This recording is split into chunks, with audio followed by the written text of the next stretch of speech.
Good morning. I'm Aaron Souza. I'm the interim dean for the College of Human Medicine at Michigan State University.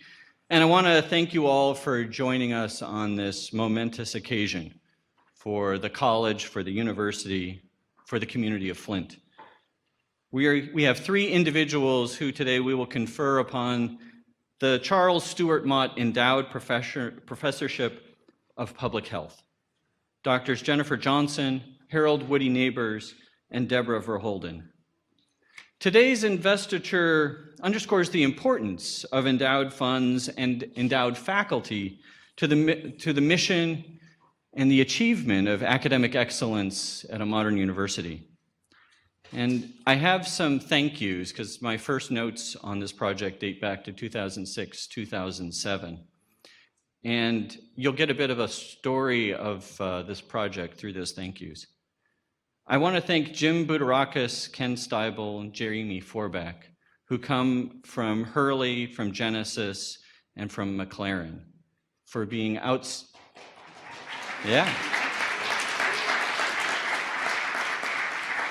They have been outstanding partners, both wrangling funding, but also wrangling enthusiasm from the community and from their institutions. I want to thank John Molidor and Kathy Asef, who take care of our students. We have had students in this community for nearly 50 years, medical students, and they take outstanding care of them. And John chaired the first discussions of what this would become.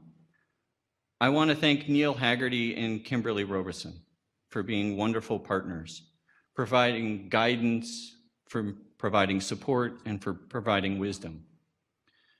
I want to thank Liz Lawrence, Barbara Forney, and Dean Cienko for putting up this building, for putting people in this building, and for keeping it going. And I want to thank Jeff Dwyer and Jerry Koyman.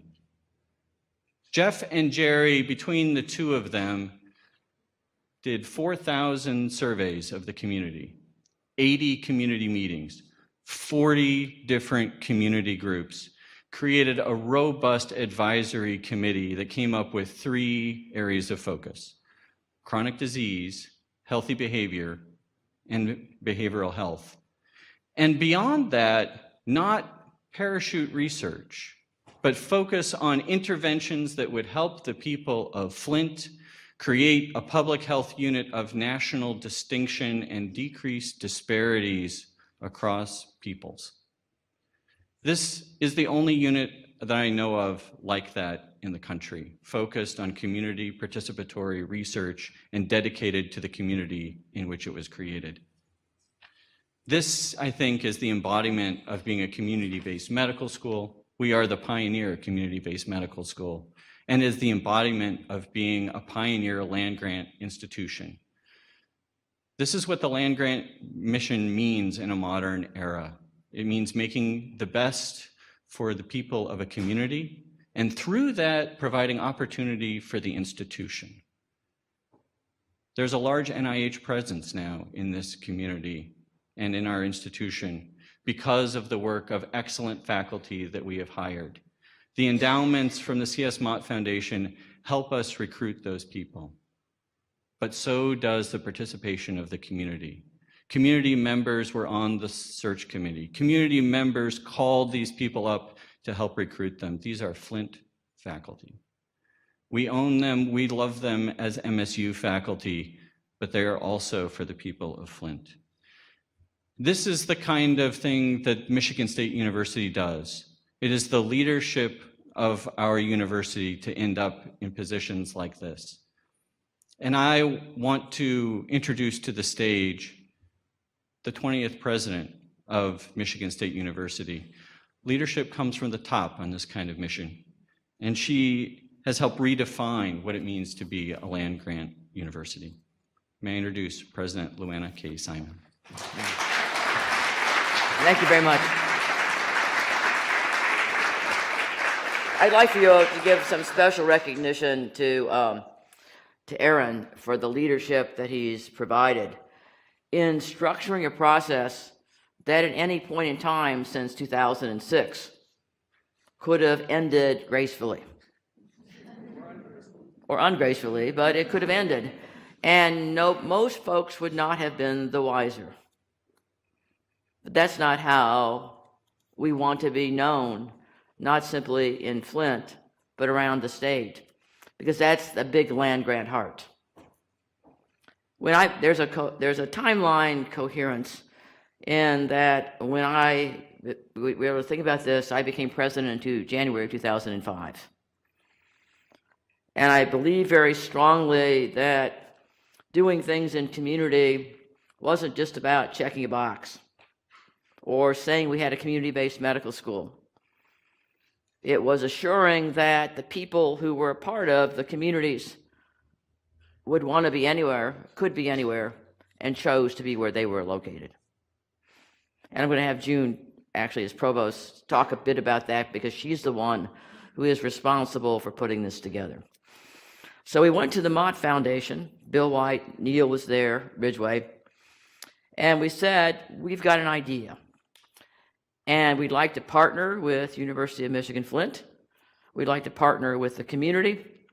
And we'd like to figure out a new way of doing business to bend the curve on all the data that have looked the same for so long. Economic data, health disparity data. So how could we do something differently? And that's where Aaron and his team, all the people he recognized, went out and did all those interviews. And it was pretty clear that what the community wanted would make a world-class public health program. It's just that we had to add some additional resources along with partner with groups like Extension and resources that are back on the campus that are not easily moved around or in other communities. And we need to learn from one another. We never imagined the water crisis. Okay? If you think about this timeline, one of the confusions about all of the press is that this was in place before there was a Flint water crisis. But you could look around and you could see growing fragility. And you could look around and see people whose voices were not as strong as they needed to be to find real-world solutions that work for them. So it's just taken sort of those land-grant values and seeing if we can make them work here. That was the pitch I made to Neil and Bill and Ridgway. And we need then to be able to, in the world of academics, endowed chairs are the coin of the realm. It's not a world I would create. You all are in a world that you wouldn't have created either, right? But it is important to have them because we set about doing this that the people who are going to be a part of this enterprise, whether they're social workers or nursing students, are food people. Some of the economic development folks that are built into Extension that you don't really notice some days, they're the people who did all those 7 language things to try to figure out a way. The vets, the people who teach through Extension to try to take sophisticated science and move it down so people can understand. Because you can't have a voice if people keep denying you the opportunity to learn. You can disagree, and mildly that's true. And I have lots of disagreements in East Lansing, and I have lots of disagreements across the state as a result of this philosophy. But those disagreements only make us better. If we value human beings, and we value the trajectory for them to have a better life. So if you're a freshman at Michigan State, I tell you, I just want you to have bigger dreams. I've not done my job if you don't have bigger dreams, whatever those are. And that's what we say to you all. I don't know quite how we're going to do them, but we're going to try to continue to work and listen together because that's that land-grant heart coupled with, a ranking and rating that is world-class. That's what we bring. Okay. And so, along with the great support of the medical school, Ridgway called up and said, and he always gives an assignment to Neil. He calls up and then gives Neil an assignment. And Bill, as his last thing, we need to look at the schools. So before this all happened, okay, before the spotlight was on the community, the Mott Foundation and the College of Education worked on a way to strengthen the Flint Public Schools. Now, how we're going to do that, we've got an idea, but so do all of you. And they're doing the same thing that they did before. They're doing focus groups and they're having conversations and they're trying to be transparent about what we're going to try, and you all can say it doesn't work. Or you can say, we tried that before, and I might say, well, sometimes we're going to try again. But we'll only do it if we live and learn together. So that's what this celebrates. And my role here is to thank the faculty and Aaron and the team. And I want to give a moment to June to talk about the faculty together, to try to assure you about these people and how excited we are. So June, and then we'll do the program a bit and we'll go from there.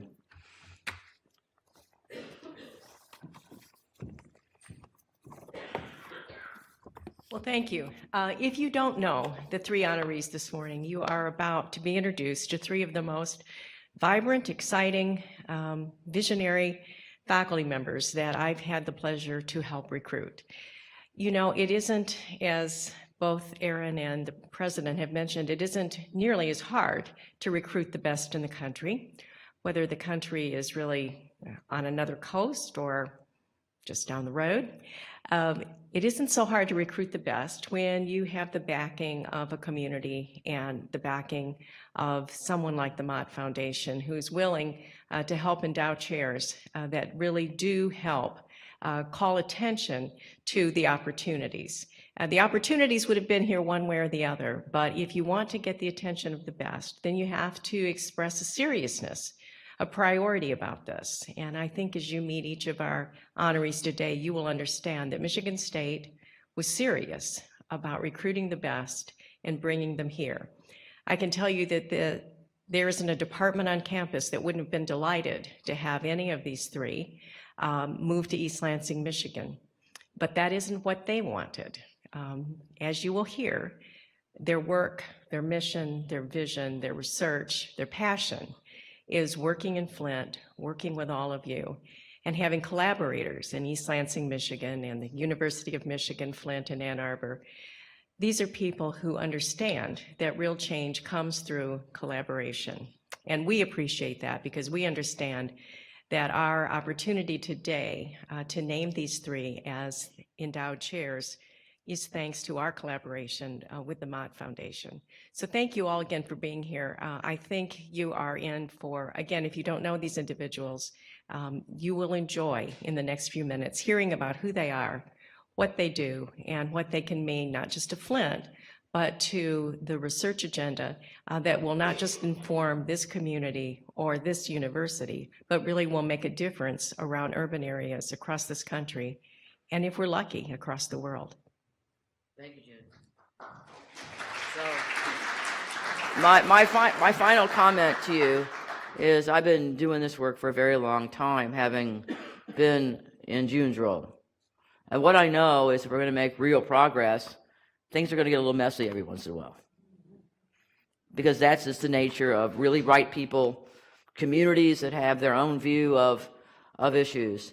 And part of the coordinating group was designed to figure out a way to have those conversations with some community partners. But, you know, what I hope you come away with this believing that we're committed to making this better. You'll hear me say that if we move as rapidly as some things need, we may not be perfect. And I don't guarantee that, but I guarantee you that if you'll let us understand, we may not always agree with you either, so I'll be honest with that. But we'll try to find a pathway against the objectives we've agreed to make it better. Because all I care about is being better tomorrow than we are today and getting a path that eradicates a set of challenges and problems, not just for Flint, but for the world. So thank you, Aaron.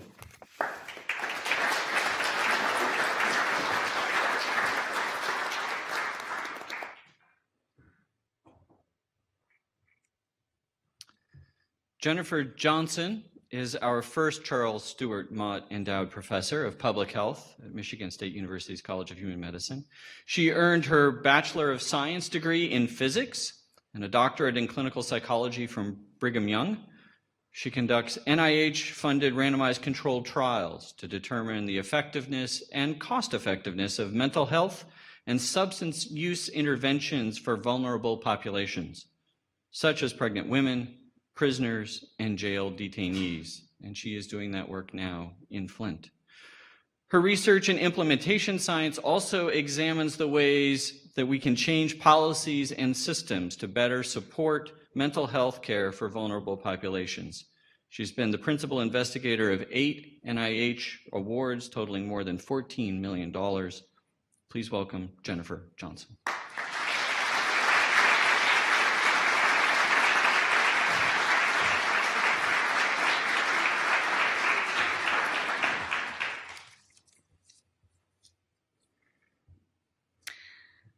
So I've been to and considered joining some of the most prestigious institutions from coast to coast, but I've never seen anything as stunningly brilliant and unique as these public health positions in Flint. The two things that make them unique in my mind were strokes of genius, primarily by Aaron Souza and Jeff Dwyer. The first was the community-based participatory hiring process, in which Flint community members made up a large part of the search committee. They interviewed us, they vetted every one of us, and they're a large part, I think, why all of us came.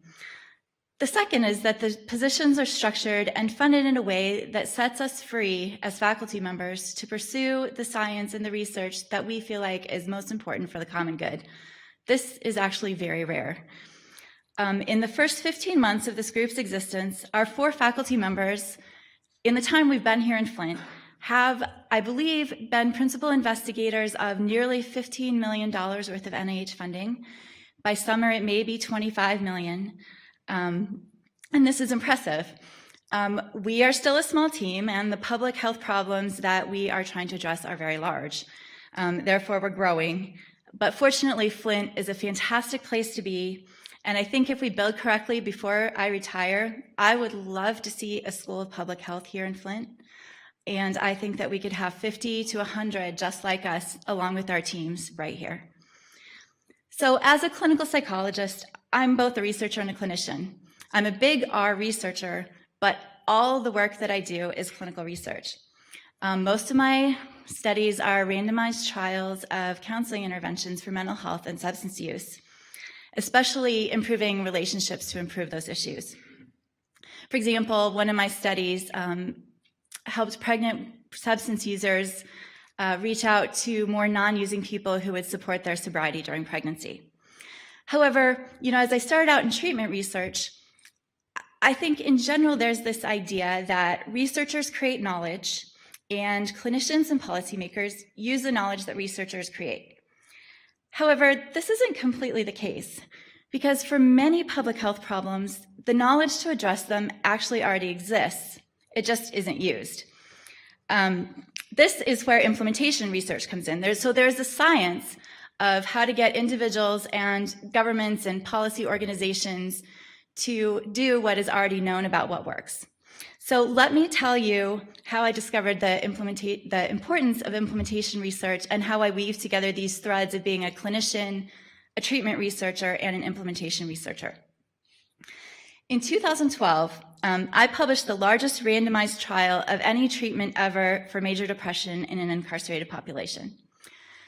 However, as I was publishing it, I realized, I knew from what I'd seen during running the study that the results would never be used in the current system, because the state in which I was working was very well funded, but it only had enough mental health clinicians, not even PhD level clinicians, MSWs and others, to address rape allegations and acute suicide crises. And this was despite the fact that mental health problems are the rule and not the exception in justice settings.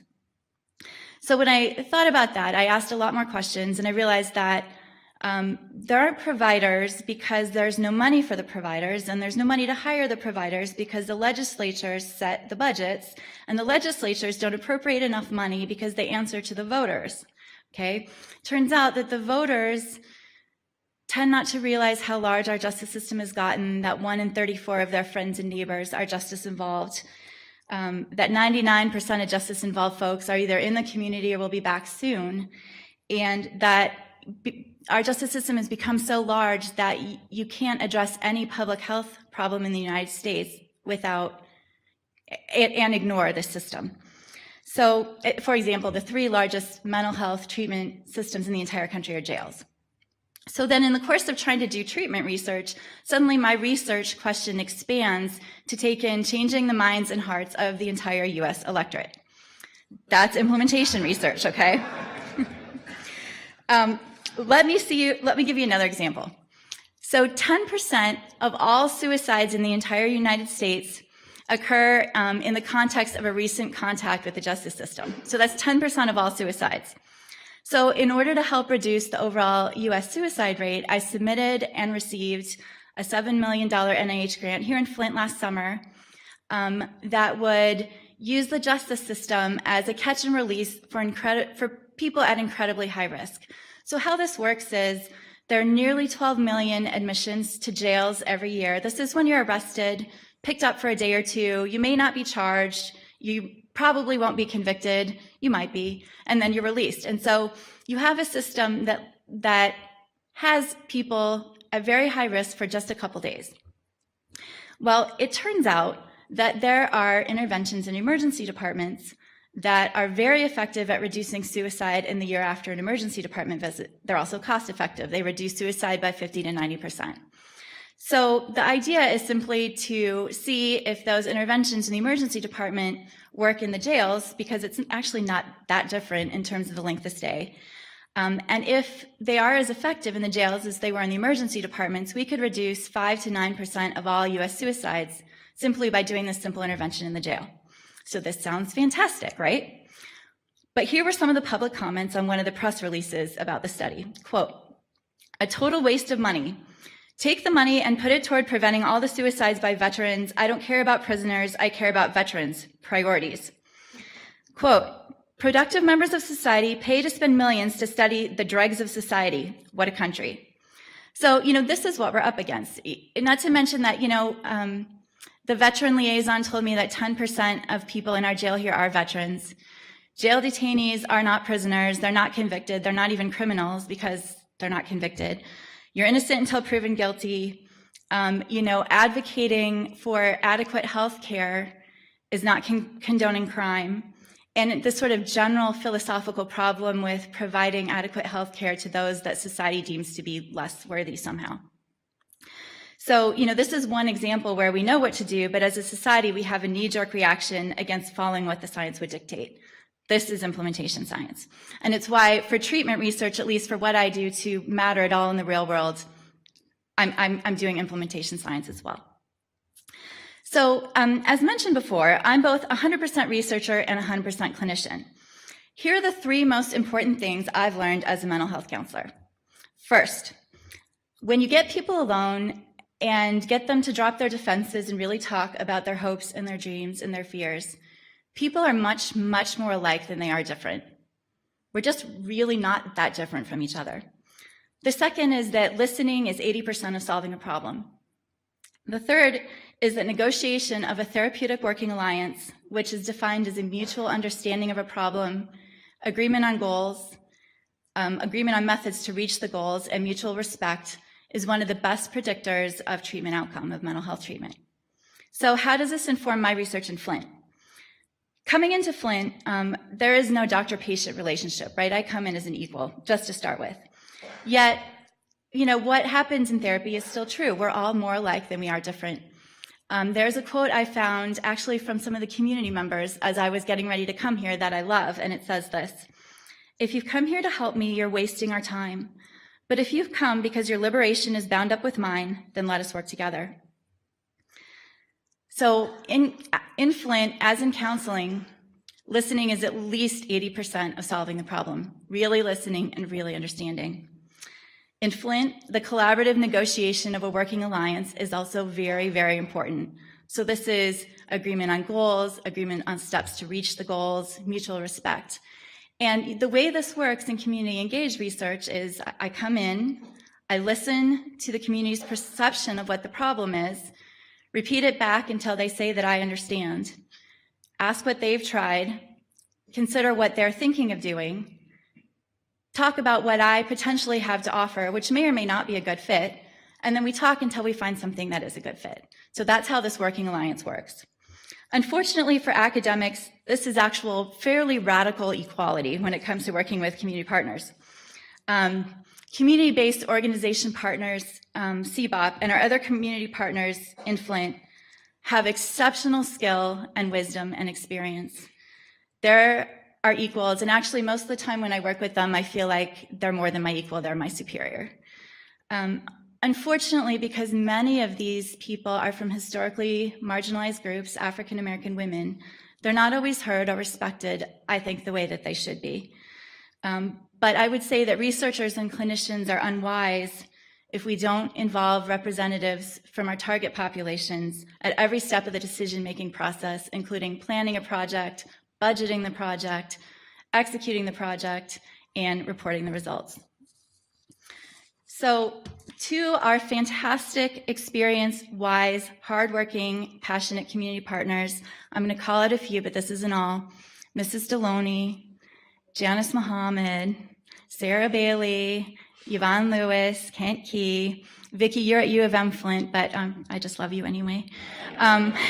You know, and many, many of you who've written grants and papers with us until the wee hours of the morning, 3 and 4 o'clock at night, even though many of them are in their 70s. They stay up all night with us and write. Who've taught my 10-year-old that character is who you are when no one else is looking.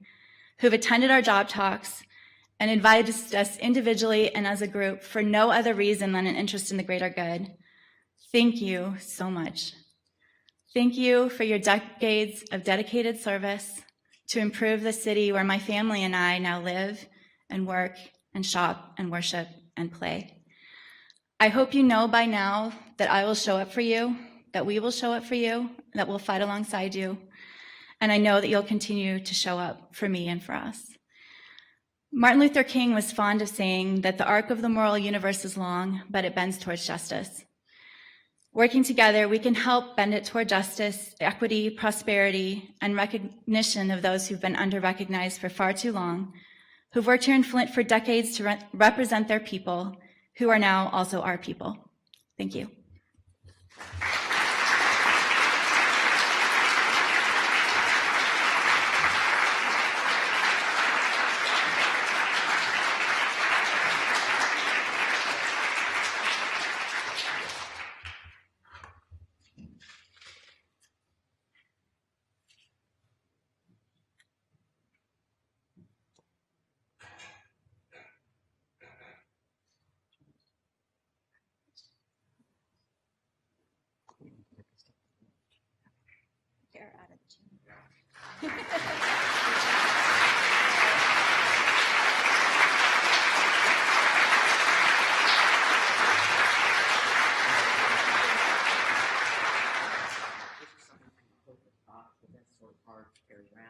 Nona has one, the mayor has one, and it's a way to keep us together and wherever we're hard to sit.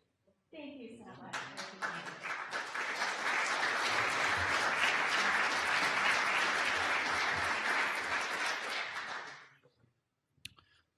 Dr. Harold Woody Nabors is our next Charles Stewart Mott Endowed Professor of Public Health at Michigan State University's College of Human Medicine.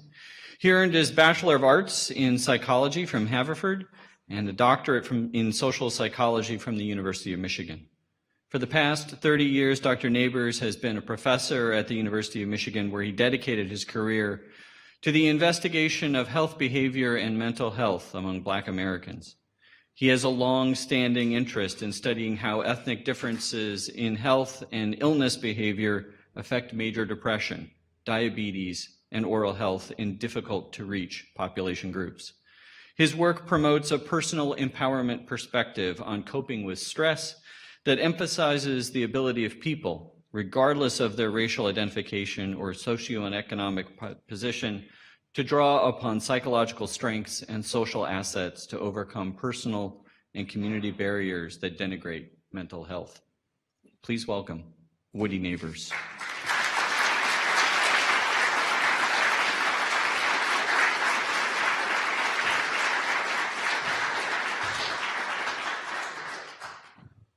in front of you is one of the Charles Stewart Mott Endowed Professors of Public Health. I have to admit, I have a few butterflies.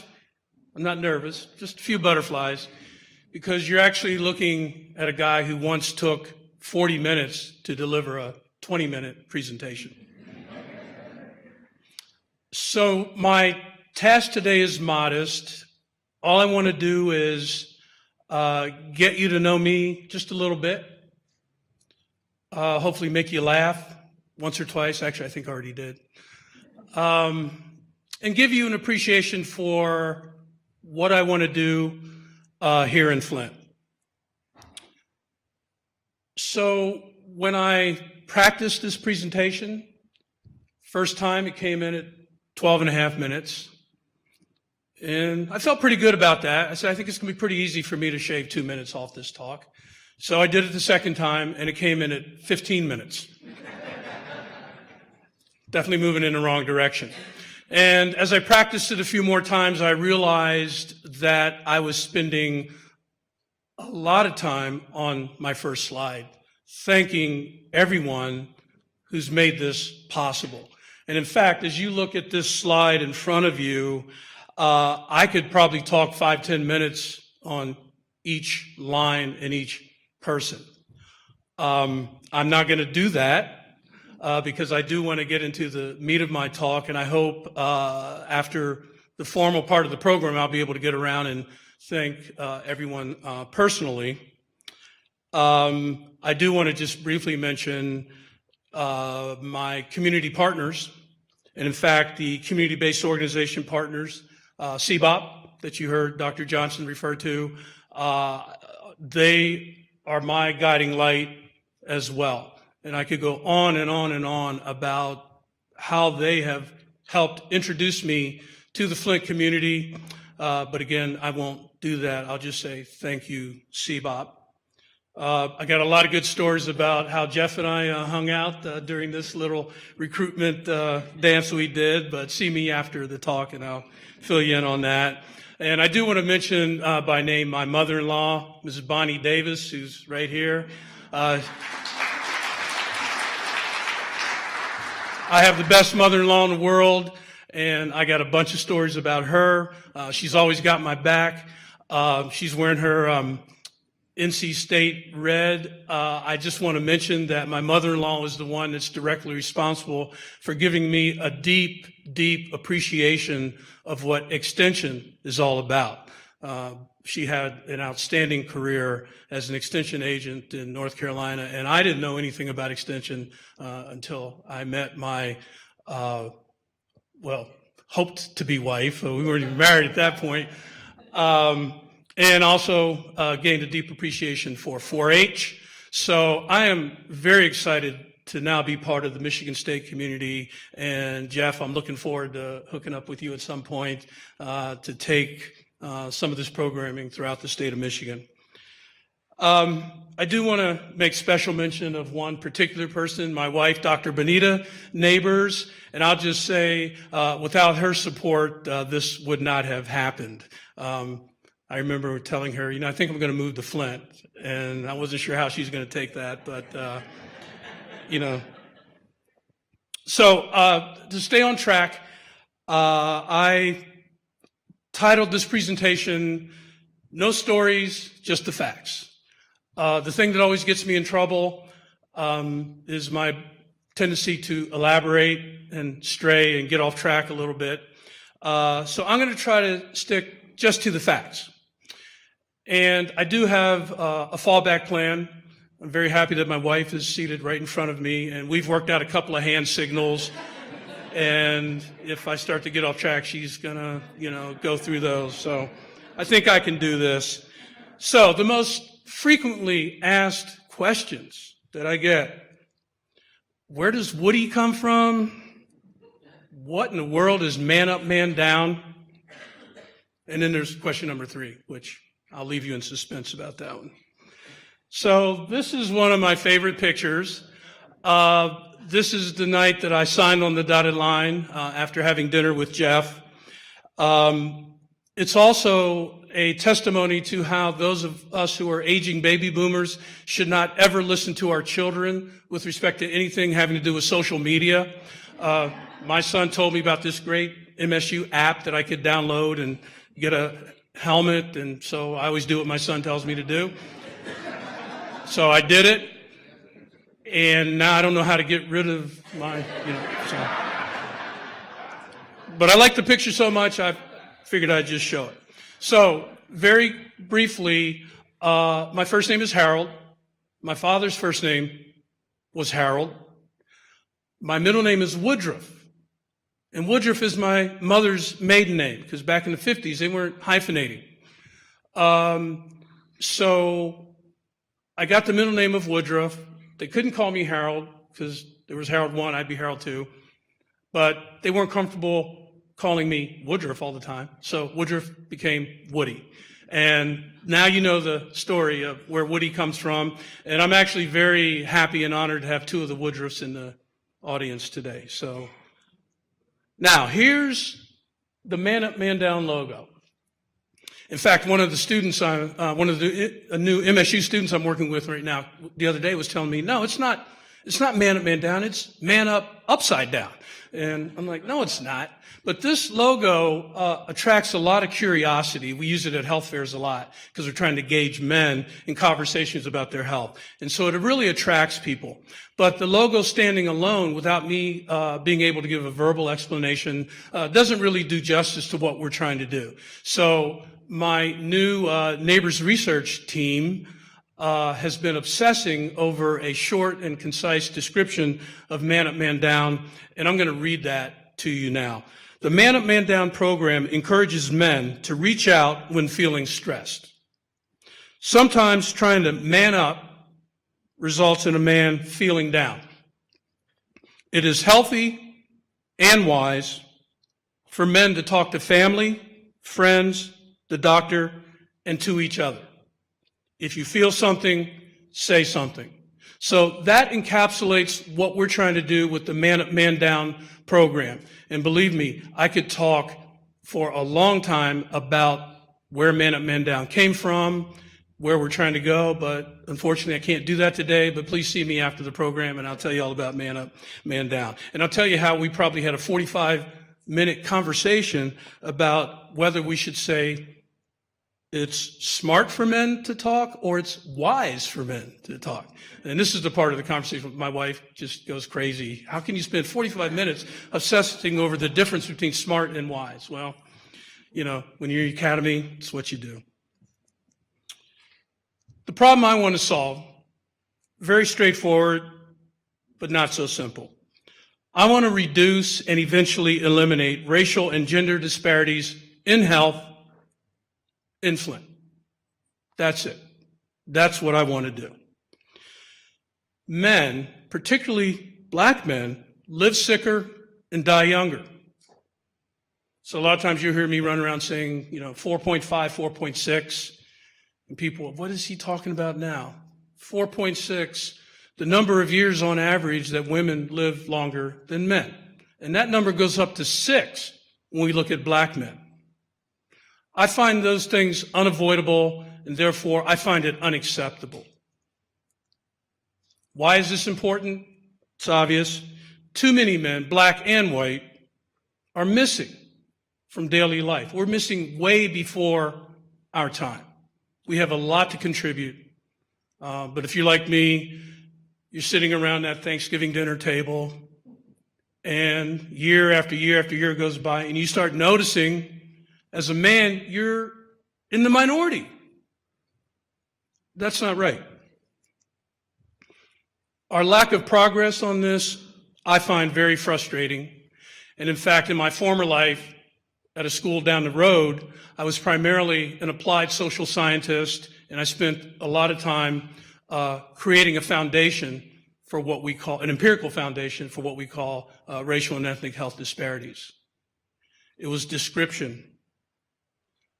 30 years look back, I had to ask myself, what had we done? And my answer was, I did a lot to describe the problem, but I don't think I did very much to try to eliminate the problem. I've come to Flint to try to make a difference.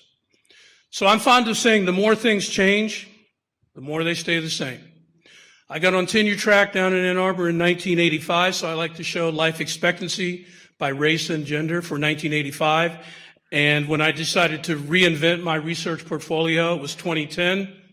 And these pictures look remarkably similar. The good news is everybody's living longer, but the bad news is that we're still seeing disparities. We need to fix that. So what's Man Up, Man Down in Flint going to be up to?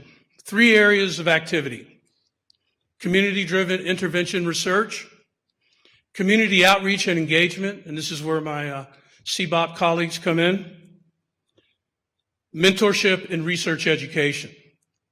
So what are we doing? Just take a quick look at this diagram. This diagram represents the first intervention pilot study that I did. It focused on the comorbidity of diabetes and periodontitis. The green box is where I'm going to play. That's the game I'm playing. I'm often fond of saying, you know, I really love my doctor. He's a great guy. I just don't see him that much. You know, for those of us who are fortunate to actually have a PCP, we don't see them very much. So I know when I leave my doctor's office, it's going to be 3-4 months. For sometimes it's even longer, but I won't go into that. Before I see him again. So in between visits, it's up to me. I need to learn how to behave myself, and I think a lot of us men need to step up and take responsibility for our health and illness behavior. So this was a study we affectionately call O-Buddy, for Oral Health Buddy, and we developed an intervention that was based on a combination of social support and mobile health texting. Bottom line with O-Buddy was that flossing increased and average blood sugar, 3-month look back, A1C, decreased. Very intriguing and promising results. The thing that was really interesting about this study is that blood sugar decreased more for our black participants than our white participants. Ladies and gentlemen, this is what decreasing a disparity might look like. If we could figure out how we did this and how to take this to other interventions. And so the analyses are ongoing right now, and we're very happy about the O-Buddy study. So what am I going to be doing in Flint? My newly funded NIH study is called Man Up. There's no man down, just Man Up. And that stands for the Men Are Now United program. It's an R21, and all I mean by that is that it's a 2-year study that's going to start in July of 2016. The intervention will be a combination of group dialogue, exercise, a little bit of friendly competition. This is a study of all men. And we think if we introduce a little bit of competition, we'll get some benefit on that. So we'll see what happens. And we're going to be, reporting out average levels of different biomarkers to show the men how they're doing over time. We're also going to follow the men up after the intervention in what we call buddy pairs. We're borrowing that directly from the first study. And again, we'll use mobile health and texting. I'm very happy to say that this study is a collaboration with University of Michigan Flint, SHIPS, as we call it, School of Health Professions and Sciences. So the relationships are happening. Second lane that Man Up, Man Down is going to travel in. So I just got the signal to speed it up a little bit. Community engagement. So thank you. I feel like, the guy's in the batter's box and he's looking down at the third base line, and the third base coach is, giving him signals. It's time to bunt. So, very, very briefly, the community engagement piece of Man Up, Man Down is the Flint Oral Health Fair. This is another MSU CBOP collaborative, and it's going to happen October 1st, 2016. We're going to do screening, referral, education, and follow-up. I like health fairs, but I think health fairs can actually do better. We really need to do more to track participants over time to find out if the health fair had any impact on the recommendations that we made during the fair. So we're going to try to do that. We have great traction, good partners. District Dental Society is on board. Mott Community College is on board in a big way. The dental assisting program, the dental hygiene program, and the nursing program. I'm very, very excited about this community outreach event. Third lane that I love to drive in, and sometimes I love this lane more than any other lane, and that's my commitment to mentoring the next generation of research scientists. I love working with students. I had a training grant in Ann Arbor for 16 years. I've handed that off to a very capable colleague and friend, Dr. Chatter, sitting over there. And I'd really like to recreate a different version of that experience here in Flint. So right now I do have a new group of students I'm working with, affectionately known as my energy team. This is a picture of us standing out in front of this building, and I won't introduce everyone by name, but I will say that it's a really good mixture of folks from U of M Ann Arbor, U of M Flint, Michigan State, and a couple of folks are going to be leaving me soon because they're starting their graduate work in public health, two of them going to Emory University. Two members of the team were missing when we took this picture. Both of those young men are medical students here at Michigan State University. So I'm very excited about figuring out how to combine public health with medicine with medical students. Question number 3 is why? So if you ask my son, who's in this picture, this was at Camden Yards, he would probably say something like, yeah, you know, Pops finally saw the light and came over and joined the winning team. He's a true Spartan, having graduated from here, double E, in 2002. But this question comes to me in 2 slightly different versions. My Michigan colleagues, you know, tend to look at me with a little puzzlement and say, like, why would you leave U of M? You know, and this, I don't think they mean that in an arrogant way, but I think they really want to know, hey, you're a full professor. I mean, everything's in place. Why are you taking off? My Spartan family is equally curious. Why did you leave? Just want to know. 2 slightly different questions, but I answer them both the same way. There were never any push factors involved in this decision. It is a fact that I was very comfortable at U of M. And if you ask my wife, she probably would say, you know, you were probably a little too comfortable. I think one of the big reasons she was behind this is, you know, when you've been married for 40 years, I think your spouse probably knows you better than you know yourself. And she would always tell me, you just get so excited every time you talk about this opportunity in Flint. So I'm taking that information back from her. And I think that's probably what was going on. There was nothing pushing me out of U of M. So the way I answer this question is I say, I didn't leave U of M. I was drawn to Michigan State Flint. So this is me in front of my new lodging, the very famous Durant building, right down the way. And this is where you can find me Sunday through Thursday. And then Thursday afternoon, Thursday evening, I drive down to Saline where I can spend time with my wife, my mother-in-law. And then Sunday evening, I make the trek back up. I'm very happy at the Durant. I'm very happy on the 3rd floor of this building. And I love it here. I'm very excited. Looking forward to working with so many of you. And I just want to say thank you.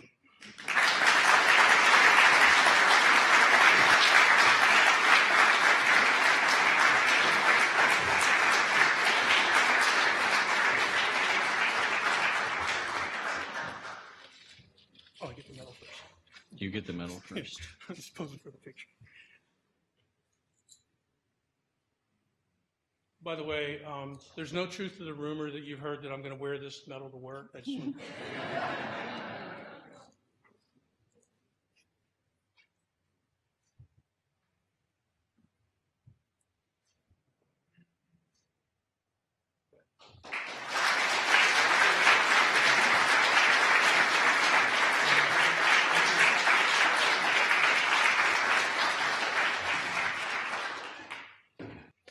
Dr. Debra Furr-Holden is our newest Charles Stewart Mott Endowed Professor of Public Health at Michigan State University's College of Human Medicine. She earned her Bachelor of Arts degree in Natural Science and Public Health and a doctorate in epidemiology at Johns Hopkins University. Dr. Furr-Holden is an epidemiologist and classically trained public health professional with expertise in drug and alcohol dependence epidemiology, psychiatric epidemiology, and prevention science. Her research focuses on policy interventions and environmental approaches to violence, alcohol and tobacco, and other drug prevention.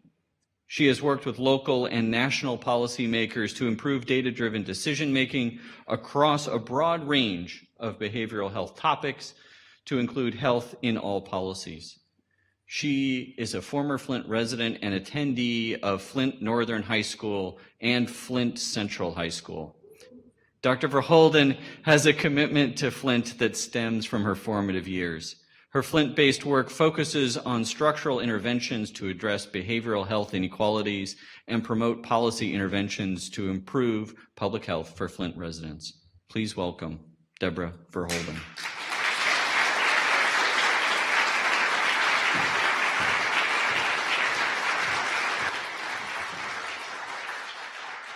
It's still morning, so good morning. I'm actually going to start a timer because when you have the dubious distinction of going last, you butt up on the food. So I'm not going to go over 10 minutes, but I want to start off. I know we've already done acknowledgments, but I want to say thank you to the Mott Foundation. From my history in Flint, the Mott Foundation has always had a very large presence. And I will say I am deeply moved that you see the connection between public health and human capital and made this investment. So thank you for that. I also want to acknowledge that I have many people from my peer group, my family. I got into public health in large part because I see it play out. Dr. Nabors talks about disparities. I was sharing with a colleague earlier, my father died at 37. My mother died at 56. I'm 41. I have no living parents or grandparents. When you are an African American, what disparities look like on the ground floor, this is not an uncommon tale. So to that end, my two aunts, my mom's sisters, have come here. And if you had ever told me they would come back to Flint after their sister passed, I would have never believed it. So I want to just say thank you to my aunt, Phyllis Billings Griffith, and my aunt Victoria Billings for coming. I have a few other acknowledgments, but I'm going to integrate them into my words because I did get trained by Dr. Nabors. It all is important, but we want to eat after this. Okay, great. So I started off my early career actually as a biomedical engineering major at Johns Hopkins. And my uncle Raymond, was both a substance user and a diabetic. And you know, that's a very dangerous combination as far as health and vitality. And my Uncle Raymond had what I can only describe as the most dishonorable human prosthetic I'd ever seen. It was literally like a pirate's leg. And so I thought people should be able to maintain their dignity in the whole process of their life and in the process of restoring their health. So I started off a biomedical engineering major because I wanted to make movable, lifelike prosthetic limbs for people who had lost their limbs, whether it be to tragedy or disaster or diabetes or substance use. That didn't work out. I didn't like my peers, right? I spent most of my time as an early biomedical engineering major in a laboratory with people who I could not imagine spending 80 hours a week with them, crammed up in a very small space. So I started looking for another major that allowed me, I know it's really bad, I'm sorry for all the engineers if that's offensive to you, but it is a really unique group of people. They do great, important work. I just couldn't work with them 80 hours a week. So I looked for a field that would allow me to fulfill on my big goal that people be able to maintain their dignity in their life and in their health. And I found public health. And since I was pre-med, natural sciences, public health, it allowed every course I had taken up to that point to also fulfill on my major. So that's how it happened. At the end of my sophomore year, fell into public health out of biomedical engineering. And I thought, well, since I don't know anything about the field of public health, I better learn a few things. And I had to work, so I went and I found a job at the Hopkins School of Public Health with someone who would turn out to be a lifelong mentor. He told me, anybody who's doing anything worth doing has a mentor, and that's Jim Anthony, who is a big part. Please give him just a little hand. And in our field, the joke is, if Jim was a virus, the whole field of epidemiology would be sick, because he has touched everyone. Specifically in the world of behavioral health epidemiology, there is not one person that I don't know that Jim has not had some interaction with them, and for many of us had a profound hand in our training and development. So I sort of stumbled into public health, and Jim as a mentor and an advisor is really great because, you know, I've always been the person who wanted to sort of do it my way, blaze the trails. And I came out guns a-blazing. You know, the second I started learning statistics, I became like a statistical critic. I started critiquing everybody's work. And he said, Deb, you got to do something. Before you can go out and change the game, you first have to learn the classics, right? So let's get an ounce of humility here. Let's really get some footing in public health. Let's make sure you know what you're talking about before you start spouting off at the mouth in front of, you know, some of the world's most renowned researchers, because he'd take me to these big conferences. And, you know, I'd be there, Ron Kessler, some of you folks from University of Michigan, some of these other folks would present, and I would say, well, this doesn't make good sense because you should have did it that way. And I'm challenging somebody who's 40 years in the field. And so I really took hold to understanding the classics of public health, and then I found my niche. And most of my work is really built on the classics, the very fundamentals of public health, rooted in epidemiology and biostatistics. But those are really tools to understand health. So I started to kind of shift gears and really look at, from a sort of big social determinants of health perspective, you know, if we have great interventions and great programs for people, but we send them back to communities that aren't supportive of that health, have we really made a difference? You know, my mom was also a diabetic. She participated in a program, in a nutrition education program. And the nutritionist gave her all of this great insight on how to prepare a diabetic meal. And when I went to her house, I was really sad, because she showed me this diabetic meal that she had prepared. And I said, Mom, can you explain to me how what you have is a function of what the nutritionist told you? And she said, well, she told me not to fry anything. So I broiled my steak. But she had put a big blob of butter on top of it. Not realizing if you were going to put that big blob of butter on it, you could have just fried it on top. It was the same difference, right? She told me that I should have green leafy vegetables. So she had this pot of broccoli, but my mom used to she called it broccoli mash. She would boil the broccoli until all of the nutrients were in the water, which stayed in the pan. And then there'd be this broccoli mash that would go on the plate.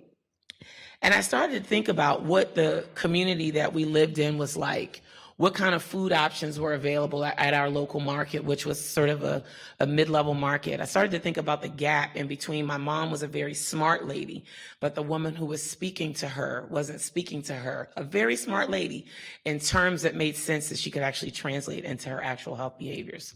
So I got really interested in how do we create both the healthy context and environments where all of the very important work that's being done in hospitals, where all of the very important work that's being done in engineering labs, where all of the very important work that's being done at the bench actually means something for people on the ground floor. And that's when I became somebody who fundamentally started to work on health, and particularly health in all policies. So with that said, I come to Flint. I don't even want to come to Flint. I lived here as a teenager. I wanted to visit Flint until my mom died. Then I almost never wanted to come back here. And so I came because a good friend and colleague and advisor, good old Uncle Jim, said, you should hear them out. And then Jeff Dwyer, who should be a salesman. I mean, I am not even kidding you. He's working for MSU Extension now. It is I am so happy for the state that where is Jeff? I am just so happy for the state that you will have a much bigger presence. I'm sad for us, but I'm happy for the state that you'll be doing what you do. I think you are masterful at creating relationships with people and really enrolling people in what's possible. So I came here, 5% chance I would actually come to Flint. After the first meeting, it was a 15% chance. And then on my third visit, I got to meet with the big, broad group of community folks. I went from 5 to about 15, 30% in that second visit. And Dr. Bailey was one of the folks that were there, and Dr. Key was there. And then they brought in the big gun from my final visit. And I got to sit with Ms. Deloney for what was supposed to be a half hour. And it turned into about a 2.5-hour meeting where we created a scaffolding for a proposal that I would submit in partnership with Jennifer Johnson, who should have saint status, by the way. Jennifer Johnson is the first one. She was the boldest one of us all who took the plunge to come to Flint and then personally work with each one of us as we made the decision for coming. For that, I am just eternally grateful for you. At the end of that meeting, I got something about Flint that I didn't have before. I thought Flint needed me. And what I walked away realizing was that I also needed Flint. I really wanted to be in a place where people were really up for the hard work, getting our hands dirty, getting in on the ground floor, not to do something that would be progressive. I didn't want progress. Flint doesn't need progress. And I love the way Woody couched it. You know, when you sort of look at your career, you think, oh, I've moved the needle on a few things. But really what you want to do is you want to change the whole game. So we created in that meeting the Flint Center for Health Equity Solutions, because we're not trying to make progress. We're trying to make real solutions to real challenges that are impacting people's day-to-day lives. So I got in that meeting. Flint didn't just need me, but I needed Flint. I've probably gone very close to my 10 minutes. Let's see where I am on my thing. And if I am, I'm going to end there. 10 minutes and 4 seconds. So I'm going to go 20 seconds over. And I want to say that I've been completely humbled in the process. I think this community participatory process is absolutely the way that it has to go. And I'm truly honored that I've been included in that process. And I'm really grateful. I'm grateful to you, the community people. I'm grateful to you, the Mott Foundation, to the MSU leadership. I'm really grateful that you picked me. And more than anything,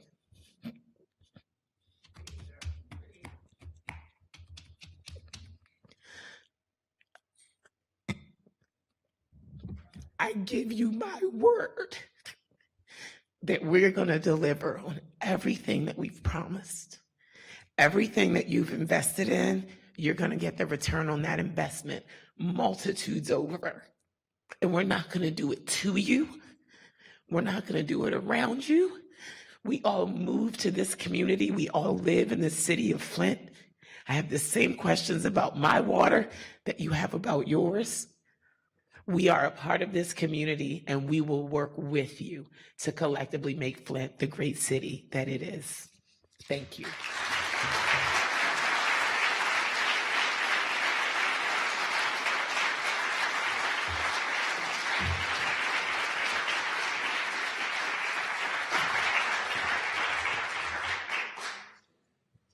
And I'm wearing mine to work too.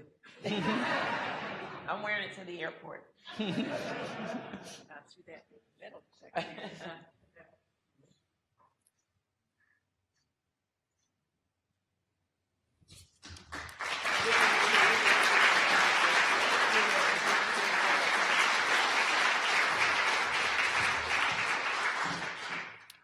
I'd like just to take a moment to have the families stand up. Could you guys do that?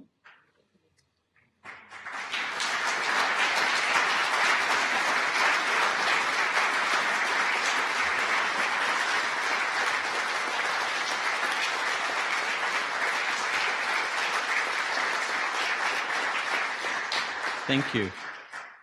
These faculty have been working incredibly hard, so I appreciate you guys letting us play with them in the sandbox. It's generous of you. I'm pleased to introduce our final speaker today, who is representing the Charles Stewart Mott Foundation. Neil Haggerty is Vice President of Programs at the C.S. Mott Foundation. He's held several positions of increasing responsibility at the foundation since 2000. Prior to that, he served as leader of the Capital Area Literacy Coalition. We're proud to say he holds his master's in public policy and administration from Michigan State University, and we're grateful for his willingness to share his expertise with the MSU policy students. And he's been a great person to work with. Please welcome Neil Haggerty.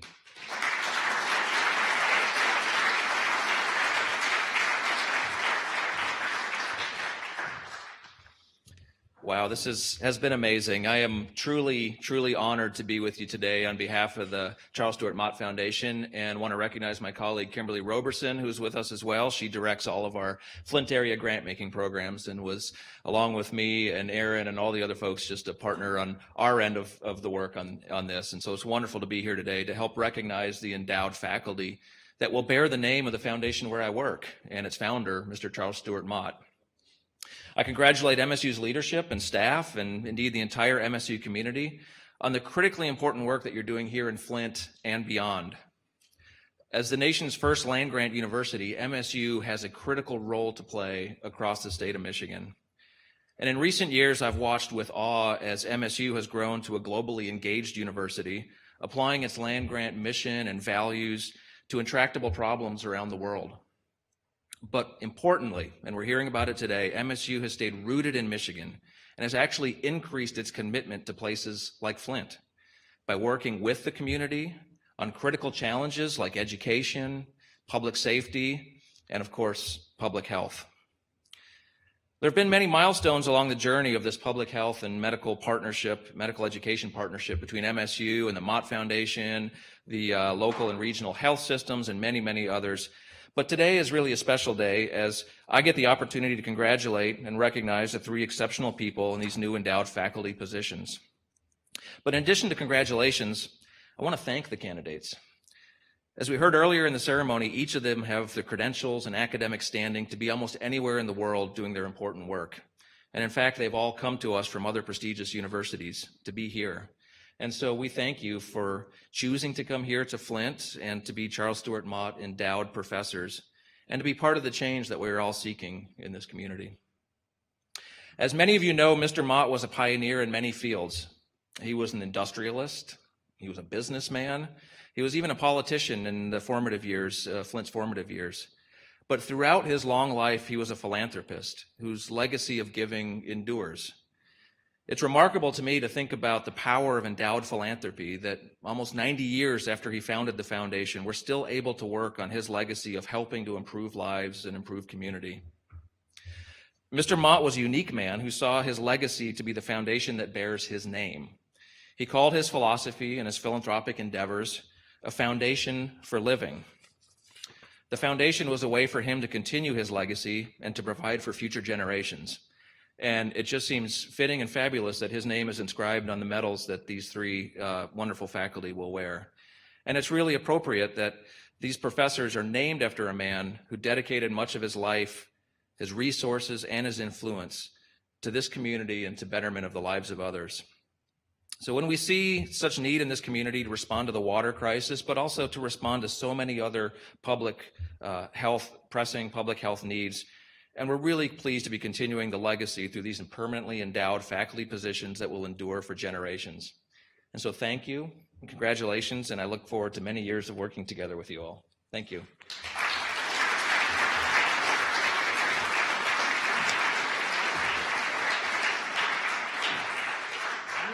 If I could just take a moment, I know it's getting late.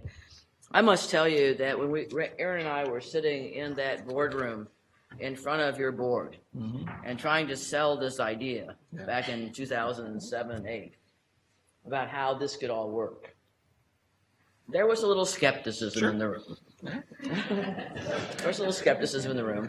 And Bill and you, Ridgway in his own way, about seeing the building as another anchor for moving Flint forward.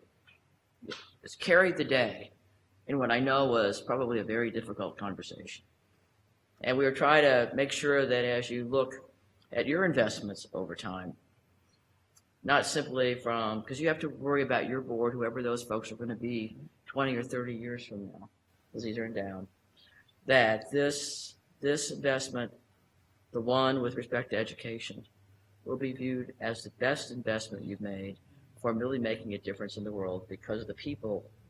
You have all of our partners who are going to argue but be unrelenting in trying to find solutions in ways that have a profound impact. And then if we're not perfect, we're going to go back again and just keep working the problem. So thanks for your leadership. Thank you. Thank you.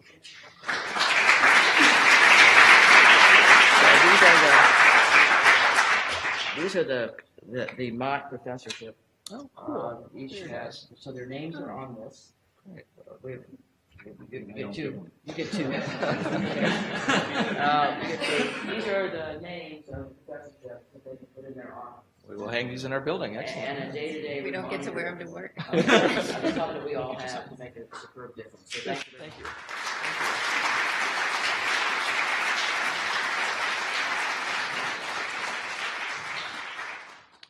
I want to thank you all for coming today. I want to invite you to stay and talk with us afterwards. As Deb promised, there is food. So thank you all for being a part of Michigan State University and supporting us in Flint. Thank you.